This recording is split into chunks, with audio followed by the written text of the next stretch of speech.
കേരള രാഷ്ട്രീയത്തിൽ പുതിയൊരു ഭരണാധ്യായത്തിന് തുടക്കം കുറിച്ചുകൊണ്ട് വി.ഡി. സതീശന്റെ നേതൃത്വത്തിലുള്ള പുതിയ യു.ഡി.എഫ് മന്ത്രിസഭയിൽ അഡ്വക്കേറ്റ് മോൻസ് ജോസഫ് ഇന്ന് മന്ത്രിയായി സത്യപ്രതിജ്ഞ ചെയ്ത് അധികാരമേറ്റിരിക്കുകയാണ്.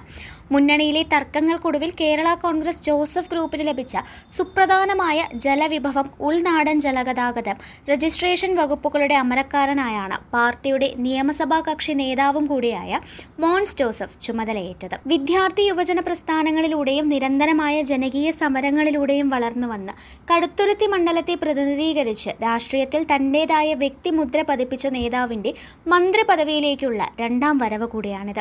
കോട്ടയം ജില്ലയിലെ മുളക്കുളം ഗ്രാമപഞ്ചായത്തിൽ ഒ. ജോസഫിന്റെയും മറിയാമ്മ ജോസഫിന്റെയും മൂത്ത മകനായി ജനിച്ച മോൻസ് ജോസഫ് സ്കൂൾ വിദ്യാഭ്യാസത്തിനു ശേഷം തലയോലപ്പറമ്പ് DB കോളേജിലും കോട്ടയം ബേസിലിയസ് കോളേജിലുമായി ഉന്നത വിദ്യാഭ്യാസം പൂർത്തിയാക്കി. കോട്ടയം ബേസിലിയസ് കോളേജ് യൂണിയൻ ചെയർമാനായും ജനറൽ സെക്രട്ടറിയായും തിരഞ്ഞെടുക്കപ്പെട്ടുകൊണ്ടാണ് അദ്ദേഹം രാഷ്ട്രീയ രംഗത്ത് സജീവ സാന്നിധ്യമാകുന്നത്.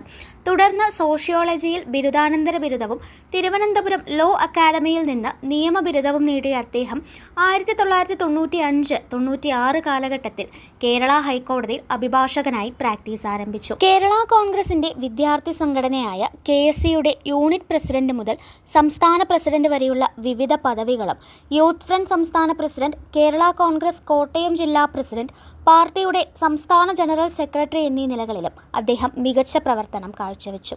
നിലവിൽ കേരള കോൺഗ്രസ് പാർട്ടിയുടെ എക്സിക്യൂട്ടീവ് ചെയർമാനായി പ്രവർത്തിക്കുന്ന അദ്ദേഹത്തിന്റെ പാർലമെന്ററി കരിയർ ആരംഭിക്കുന്നത് 1996-ലാണ്.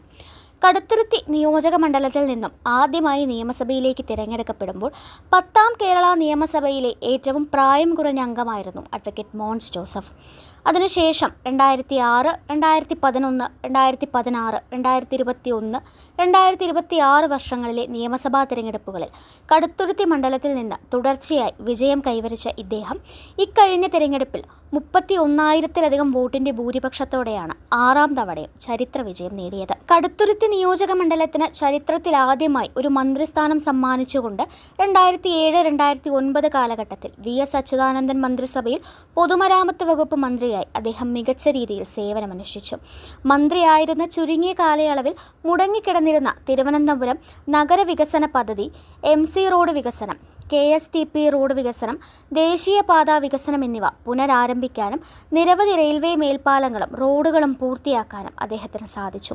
കേന്ദ്ര സർക്കാരുമായി നിലനിന്നിരുന്ന സാങ്കേതിക പ്രശ്നങ്ങൾ പരിഹരിച്ച് സ്റ്റേറ്റ് സപ്പോർട്ട് അഗ്രിമെന്റിൽ ഒപ്പുവെച്ചുകൊണ്ട് ദേശീയപാതാ വികസനത്തിലെ പ്രതിസന്ധി മാറ്റിയതും പൊതുമരാമത്ത് വകുപ്പിൽ മാനുവൽ പരിഷ്കരണം നടപ്പാക്കാൻ സുപ്രധാന തീരുമാനമെടുത്തതും ഭരണരംഗത്തെ അദ്ദേഹത്തിന്റെ വലിയ നേട്ടങ്ങളായി വിലയിരുത്തപ്പെടുന്നു. ഭരണരംഗത്ത് മാത്രമല്ല, നിയമസഭാ സമിതികളുടെ തലപ്പത്തും പ്രതിപക്ഷ നിരയിലും അദ്ദേഹം തന്റെ മികവ് തെളിയിച്ചിട്ടുണ്ട്. കേരള നിയമസഭാ പെറ്റീഷൻസ് കമ്മിറ്റി, സ്ത്രീകളുടെയും കുട്ടികളുടെയും ഭിന്നശേഷിക്കാരുടെയും ക്ഷേമം സംബന്ധിച്ച കമ്മിറ്റി, പേപ്പേഴ്സ് ലേറ്റ് കമ്മിറ്റി എന്നിവയുടെ ചെയർമാനായി പ്രവർത്തിച്ചിട്ടുള്ള അദ്ദേഹം ലോക്കൽ ഫ്രണ്ട് അക്കൗണ്ട്സ് കമ്മിറ്റി ഉൾപ്പെടെയുള്ള വിവിധ സമിതികളിൽ അംഗമായിരുന്നു.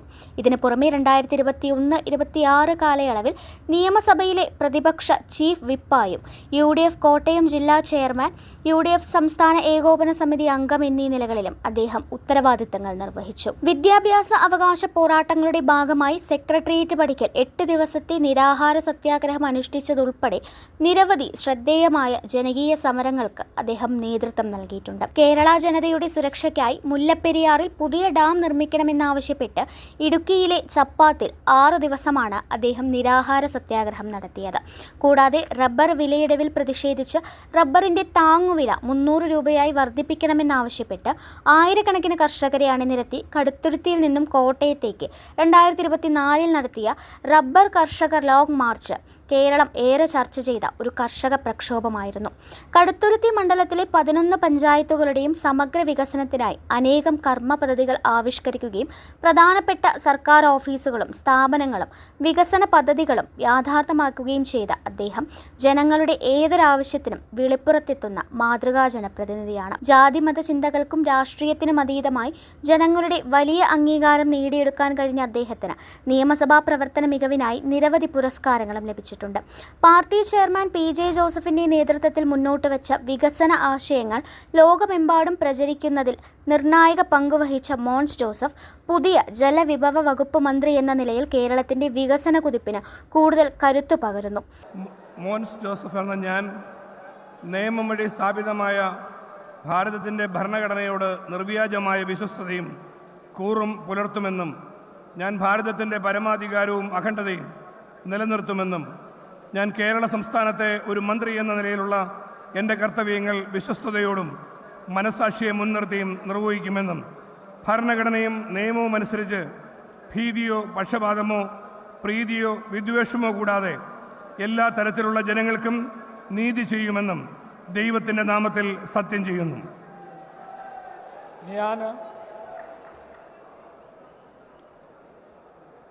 മോൻസ് ജോസഫ് എന്ന ഞാൻ കേരള സംസ്ഥാനത്തെ ഒരു മന്ത്രി എന്ന നിലയിൽ എൻ്റെ പരിഗണനയിൽ കൊണ്ടുവരുന്നതോ എൻ്റെ അറിവിൽ വരുന്നതോ ആയ ഏതെങ്കിലും വിഷയം അങ്ങനെയുള്ള മന്ത്രി എന്ന നിലയിലുള്ള എൻ്റെ കർത്തവ്യങ്ങളുടെ മുറപ്രകാരമുള്ള നിർവഹണത്തിന് ആവശ്യമാകുന്നതൊഴികെ ഞാൻ ഏതെങ്കിലും ആളുകൾക്കോ നേരിട്ടോ നേരിട്ടല്ലാതെയോ അറിയിച്ചു കൊടുക്കുകയോ വെളിപ്പെടുത്തി കൊടുക്കുകയോ ചെയ്യുകയില്ലെന്ന് ദൈവത്തിൻ്റെ നാമത്തിൽ സത്യം ചെയ്യുന്നു.